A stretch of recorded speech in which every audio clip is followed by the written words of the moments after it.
What's up guys, it's Tom here, and finally we got the news that we have all been waiting for yesterday evening. David Ornstein, Paul Joyce, Fabrizio Romano all broke the news pretty much simultaneously that Virgil van Dijk and Mo Salah are on the verge of signing a new 2-year contract to stay at Liverpool until 2027, and that means that Mo Salah will stay at Liverpool for 10 years.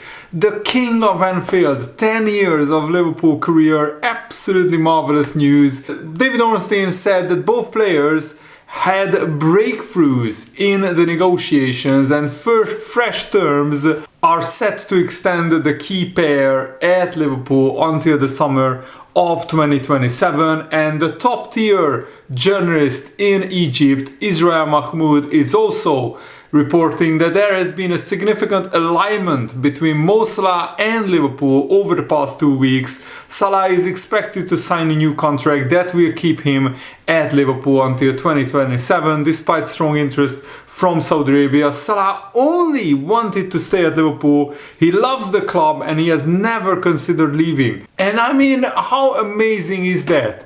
Salah is a guy from Egypt. He had no ties to Liverpool growing up. Even before going to Liverpool, he had no ties to Liverpool apart from maybe, watching Liverpool on TV. And yet he has fallen in love with the club, with the city, with the fan base, with the whole history of Liverpool, just like us Liverpool fans. And that is absolutely fantastic. And he now wants to see out the best years of his career. And I think it's no coincidence that a few days after it broke that Trent is off to Real Madrid, Liverpool have improved their contract terms for Salah and Van Dijk, because Liverpool cannot afford to lose more than one of these big three stars, because that would make it incredibly difficult for Arne. And The Athletic reported that Liverpool made an opening offer in December for Van Dijk and Salah, but it has fallen below their expectations. And Van Dijk recently offered the strongest indication that he was set to stay by saying that he had progress with the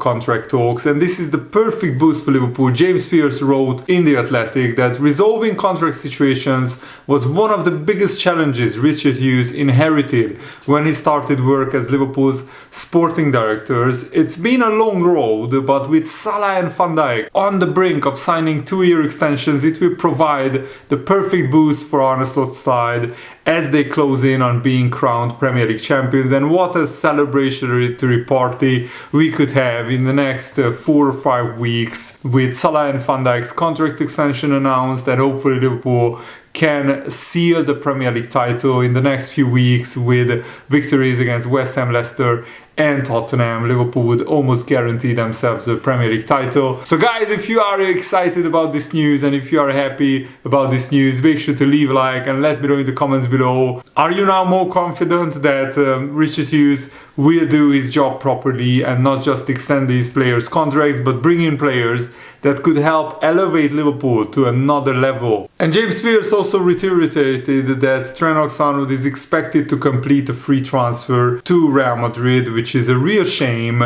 But it was absolutely made clear by Salah and Van Dijk that both publicly said they want to stay at Liverpool, they love the club and the club loves them. And Liverpool made an exception with the FSG data model that Liverpool don't usually give new contracts to players who are above 31 years old, but Salah and Van Dijk absolutely deserve new contracts. They have been the best players in their position this season, and Salah has scored 32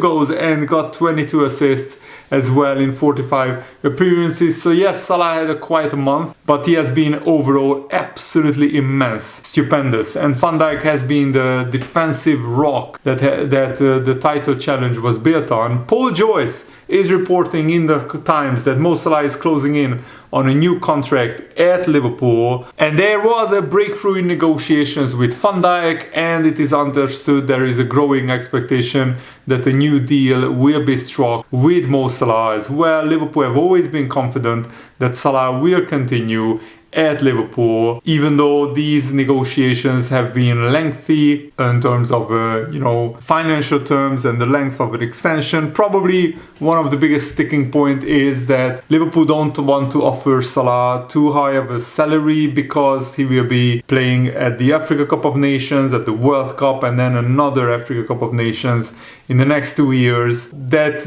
is a mitigating factor. There had been reports that Salah's age meant he was facing a reduction in salary, but it is understood, Paul Joyce is confirming, that pay cut has not been on the agenda during the talks. Salah has voiced his frustration on occasions at the process towards the renewal, but sources in Egypt indicate that now an agreement is very close. And Arne has publicly stated that he wants Van Dijk and Salah to stay at Liverpool as he looks to build on his first campaign, which so far has been sensational, even though in the past month Liverpool had a bad run. Many title-winning teams had a bad month or a bad few weeks in the previous years. And Salah is the odds-on favorite to be crowned Premier League's Player of the Year after his scoring streak, and he received contracts worth 5 to 10 times the amount that he's earning at Liverpool. So if Salah wanted just the most money, he would go to Saudi Arabia right now, but he wants to further cement his legacy and he wants to break more records. And I think in the next 2 years, he could actually score enough goals to become the second all-time top scorer in Premier League history, and that would absolutely 100% cement his legacy as one of the greatest players the Premier League has ever seen. And Melissa Reddy, Sky Sports News senior reporter, has said that Mo Salah is edging closer to signing a new contract with Liverpool. Talks have been progressing well. The same is true for Virgil van Dijk. Both players have made it clear that remaining at Liverpool is their priority, and there has finally been a breakthrough after a lengthy negotiating process. And that's exactly the kind of good news that Liverpool and the Liverpool fan base needed after Liverpool's worst month under Arne Slot. We can't hide from the fact that we lost to PSG, lost to Newcastle in a cup final, and lost to Fulham in a dreadful defensive performance. Melissa Reddy reported in March that Trent Alexander-Arnold's situation has no bearing on what happens with Salah and Van Dijk, with all contract offers being drafted on individual merit, data and circumstances. So the optimism is very strong that Salah and Van Dijk will remain at Liverpool, and Real Madrid are confident of tying up a new deal for Trent Alexander-Arnold. And Paul Merson said that this is massive, this is huge news. He said, I did not expect any of them to sign, if I'm being honest, if you have let your contract run down, they are free agents from July, but they could talk to foreign clubs from January to get them to signed up with the amount of money they would be losing every week from not signing, which could have been 2 years ago, is phenomenal. Bad news for Arsenal, Man City and Chelsea. Them two staying makes Liverpool very, very strong again next season. I thought if they lost them two or two of the three, they would be right up against it next season. And that was, I think, the main sticking point, that Liverpool cannot afford to lose Trent, Salah and Van Dijk and expect to be title contenders next season. That's an impossible job. No matter who you sign, you miss Salah's 30 goals and 20-25 assists and Van Dijk's absolutely immense leadership and defensive qualities. And Fabrizio Romano outlined that Salah had always wanted to extend his contract at Liverpool, and he has simply been trying to ensure that he gets an offer which he was satisfied with. From Saudi Arabia, they were more than aggressive for Mo Salah, Fabrizio Romano said. They were prepared to offer some crazy money to Salah, not exactly the same amount they would love to offer one day to Vinicius Jr., but close to that. Mo Salah has been super respectful to Liverpool because behind the scenes he was never advancing in negotiations with Saudi, not even with European clubs potentially interested. For Mo Salah, the message was always clear. I want to stay at Liverpool. That's what he told the club, but obviously also financially he wanted an important contract, and they have been able to reach an agreement. The final details are being sorted, but everything is really at the final steps. Everything is going to be signed soon. So Fabrizio Romano is also corroborating this report, which is absolutely music to my ears.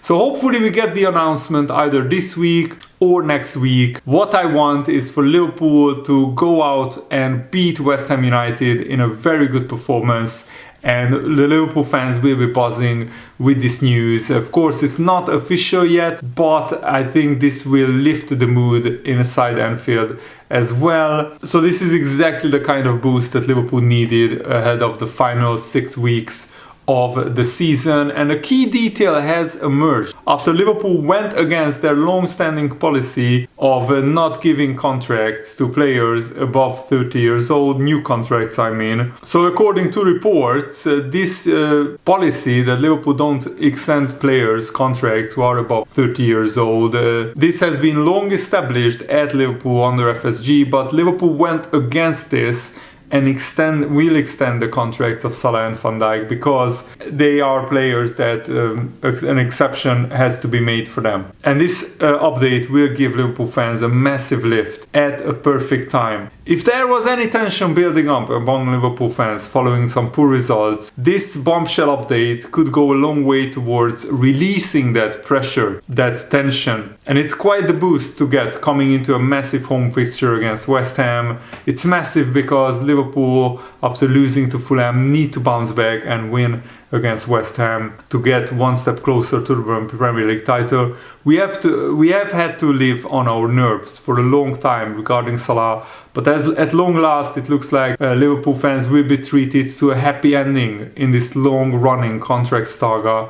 All we need is now Salah and Van Dijk to make it official, to sign the thing, to sign the contract, and Liverpool will want to announce it as soon as possible, and then let's beat West Ham and let's get one step closer to the title. This just confirms, one Liverpool fan said on Reddit, this just confirms the theory that Salah and Van Dijk had pretty much agreed to new deals and Liverpool were trying hard to sign Trent Alexander-Arnold onto a new contract, and once Trent made clear that he was leaving the club, they just wanted to announce the contracts just before the end of the season. So either the contracts will be announced as soon as they are signed, or Liverpool will wait until we win the Premier League title. And they told already people are speculating the 2-year deal. Will this mean that in 1.5 years we will be back to this speculation? I mean, if Salah keeps scoring 30 goals and gets 15 or 20 assists a season, then in 2 years' time, this type of speculation will be happening again. But it will be a little bit, not much easier, but maybe a little bit easier for Liverpool fans to accept letting Salah go on a free transfer when he's 35, 36 years old. But then it's very, very likely that he will go downhill. And in the case of Van Dijk, he will be 36 in 2 years' time. Again, if Van Dijk plays absolutely outstanding in the next 2 years, then who knows, we could do what Real Madrid is doing with Luka Modric. Give him 1 year contracts each time after he has a great season, a 1 year rolling contract, and then you lose out on nothing because if suddenly Van Dijk or Salah declines, his contract is running out that season anyway. So I think after 35, 36 years old, this 1 year rolling contract makes a lot of sense. Of course, if the players extend or not, that will be down to them as well. But if Salah falls off a cliff next season, which I don't see happening, we can always sell him to Saudi Arabia next summer. And I think Salah will go down as one of the top 5 greatest players ever to play for Liverpool. Kenny Dalglish, Steven Gerrard and Ian Rush are still my top 3 all-time players. But if Salah wins another Premier League title, and maybe if he wins another Champions League in the next 2 years, then he could go into the top 5 alongside potentially Van Dijk as well. Kenny Dalglish is still not number 1 just because he also became a legendary manager at Liverpool and what he did during Hillsborough. Steven Gerrard is a very, very close second, and then Ian Rush is third, and right now Salah is 4th in this top 5 best, most iconic, most legendary players in Liverpool's history. But that is just my list. These lists are totally subjective. So put your list in the comments below. And that proves that you have been watching this video until this point as well. Another Liverpool fan said, genuinely never had any doubt in my mind that both would stay. But it's very telling that an Egyptian and a Dutchman have more loyalty and love for Liverpool than the local lad who is going to Real Madrid. But of course, different people have different outlooks on life. And other Liverpool fans don't blame Trent for wanting something new. I don't blame him for going to Real Madrid. I'm blaming him for going to Real Madrid on a free transfer when he's worth £100 million. At least sign a new contract with a £50 million release clause. And if Real Madrid really wants you, Trent, they will pay that 50 million. And then Liverpool get fairly compensated, because Liverpool will be forced to replace Trent Alexander-Arnold with no money coming in from Trent Alexander-Arnold leaving. Just his wages will be off the books. And I mean, that's a really scumbag move. That Trent Alexander-Arnold is pocketing that money that Liverpool would get with a transfer fee from Real Madrid. He's basically getting a big fat bag of cash for leaving his boyhood club. That's why many people are angry at Trent Alexander-Arnold. Of course, there is an argument. Liverpool probably didn't want to announce this, that Salah and Van Dijk are signing, because that would put too much pressure on Trent Alexander-Arnold. But now the cat is out of the bag. Trent is leaving to Real Madrid. Now hopefully the Liverpool fans will be able to, calm down a little bit, settle down, and just concentrate on winning the Premier League title. And also the fact that Trent Alexander-Arnold is injured right now helps a little bit, because he would not get that much heat from the Liverpool fans in the stadium. And I get that Trent, after winning everything, wants to leave to Real Madrid, trying a new country, new culture, new language, new food, new weather, and a new club. But the way he has gone about it, the way he is leaving, is what upsets me the most. Being completely silent all season, not saying that he wants to stay, he wants to leave, or what he wants to do. He could have been honest and saying, yeah, I want to try something new. I want to move on and try something different. I've won everything at Liverpool. And I would absolutely respect that. Still be sad about him leaving, but it would be a completely different scenario and a completely different feeling. So all this drama makes Trent seem like a total selfish prick. Let me know your thoughts down below about this. How do you feel about Trent Alexander-Arnold leaving and the way he's leaving? Let me know your thoughts down below. Thanks for watching. Have a nice day. See you guys. Goodbye.